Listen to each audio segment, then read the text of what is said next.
حطي معجون الاسنان على لبان الدكر وانت هتشوفي المعجزات. الوصفه دي هتغير حياتك 180 درجه، هتغير بشرتك وهتزيل من عندك كل التجاعيد والتصبغات اللي موجوده في البشره. حتى لو سنك فوق ال60 سنه هترجع بشرتك كانك عندك 20 سنه. وصفه قويه جدا جدا، بتبيض البشره من اول استخدام، والافضل في ده كله ان هي كمان بتزيل من عندك كل الخطوط التعبيريه اللي موجوده في البشره ومكبره سنك اكتر منك. تعالى اقول لك الوصفه دي هنعملها ازاي. اتمنى بس منكم حبايب قلبي تدعموني بلايك للفيديو، كمان مشاركه للفيديو ده عشان يوصل لاكتر عدد من الناس ويستفيدوا معانا بالخلطه بتاعتنا. ويلا بينا نشوف وصفه النهارده بتاعتنا هنستخدمها ازاي وهنعملها ازاي.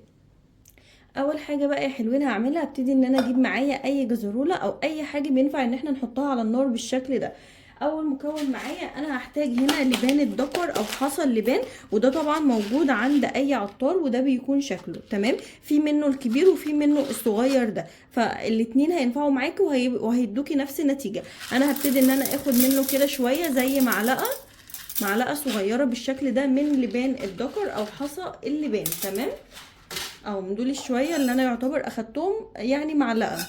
بعد كده هبتدي ان انا اعمل ايه، هجيب معايا النعناع او زي ما بتقولوا عليه اللي هو الناشف ده المجفف، تمام. ممكن تستبدليه بالاخضر لو متوفر عندك يعني، بس ما اظنش ان هو موجود دلوقتي متهيألي، ولو موجود تقدري تستخدميه عادي. هاخد منه برده كده زي معلقه بالشكل اللي انتوا شايفينه ده، تمام كده. يبقى اخدت معلقه من حصى اللبان او لبان الدكر، وعليه معلقه من النعناع الاخضر او المجفف.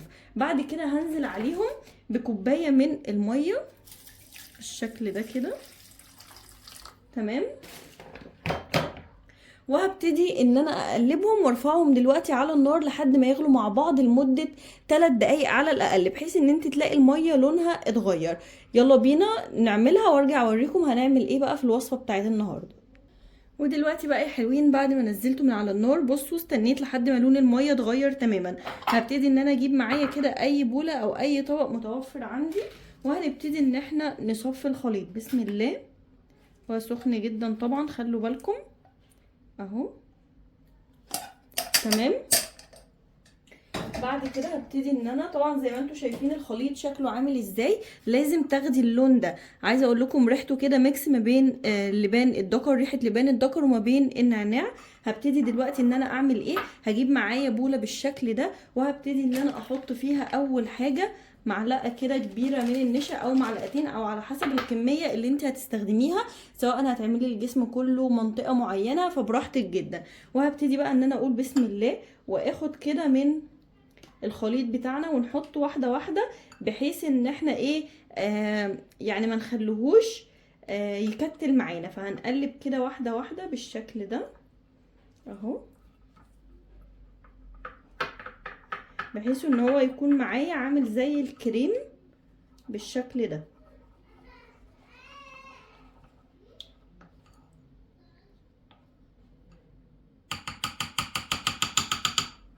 تمام كده. بعد كده هجيب معايا معلقه من الدقيق او الطحين الابيض، هاخد منه معلقه صغيره برضو. الدقيق هناخد منه معلقه صغيره فقط، وهقلب برضو بالشكل ده.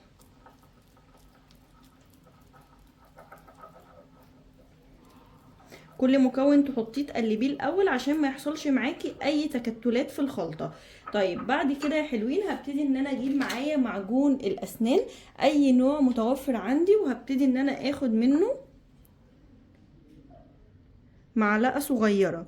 والناس اللي بشرتها حساسه تاخد منه نص معلقه، وكمان لو عندك للثه الحساسه هتقدري تستخدميه عادي للبشره، لان طبعا كده كده اللثه ضعيفه جدا عن البشره. فلما تحطي حاجه زي كده، فلو انتي بشرتك يعني حساسه هتلاقيه معاكي عادي جدا، مفيش اي مشكله فيه. بصوا الخليط عامل ازاي، شايفين؟ بعد كده هجيب معايا هنا حبوب فيتامين اي او فيتامين ه، ودي طبعا موجوده في اي صيدليه، ولو انت عندك اي مكمل غذائي من النوع ده اللي هو الزيت ده هنستخدمه. هبتدي كده ان انا اخد منه واحده حبايه بالشكل ده، وهنبتدي ان احنا نفتحها باي مقص او اي حاجه، وهنزل بقى الزيت اللي فيها ده كله اهو، تمام.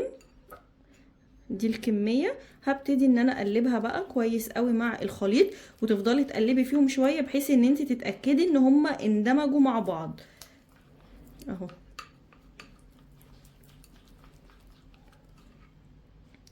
دي بالنسبة للخلطة الاولى. هقول لكم بقى احنا هنستخدمها ازاي دلوقتي، وهقول لك دي احنا هنعمل فيها ايه، عشان دي طبعا الخلاصة.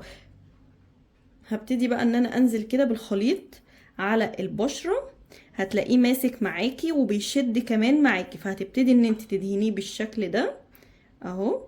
طبقة، هو اصلا هتلاقيه بيعمل معاكي طبقة سميكة وبيمسك زي ما انت شايفة في الجلد، تمام. هو بيمسك بالشكل ده، بصوا اهو، شايفين مش بيتحرك، هو هتلاقيه بيمسك معاكي في طبقة الجلد بالشكل ده. هتبتدي بقى ان انت تعملي ايه، طبعا هتحطي حاجة تحت دماغك وخليكي مرخية كده لورا عشان ما يفضلش ينزل عليكي اي حاجة، وهتبتدي ان انت تسيبيه لحد ما ينشف معاكي. هياخد معاكي تقريبا في الوقت ربع ساعة على ما ينشف. بعد كده هتبتدي بحركة دائرية تفركي بقى فيه بالشكل ده. اول ما ينشف هتلاقيه كله بيتفرك معاكي وبينزل معاكي اي اسمرار في البشرة او اي تصبغات، وتقدري زي ما قلت لك تحطيه على الجسم، على الرقبه، على الايد، على اي مكان عندك فيه اسمرار. هيزيل من عندك طبقه السواد اصلا، وفي نفس الوقت هيفتح البشره، وكمان هيزيل التصبغات.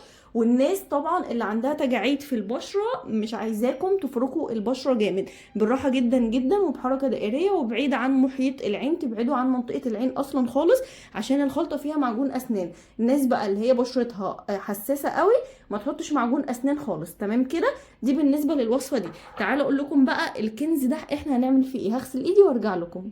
دلوقتي بقى هنبتدي ان احنا نشوف ده احنا هنعمل فيه ايه. ده الكنز دلوقتي اللي هيكون متوفر عندنا. هنعمل بيه ايه يا مروه؟ تعالى اقولك. اول حاجه هتجيبيلي زيت شجره الشاي، وده طبعا موجود عند اي عطار، اسمه زيت شجره الشاي اهو. ده بيكون شكله يا بنات تحفة بقى للبشرة، خصوصا البنات اللي عندها هالات سودة تحت العين، فظيع للهالات السودة وكمان للحبوب. احنا هناخد منه معلقة واحدة فقط على الخليط اللي انتوا شايفينه ده.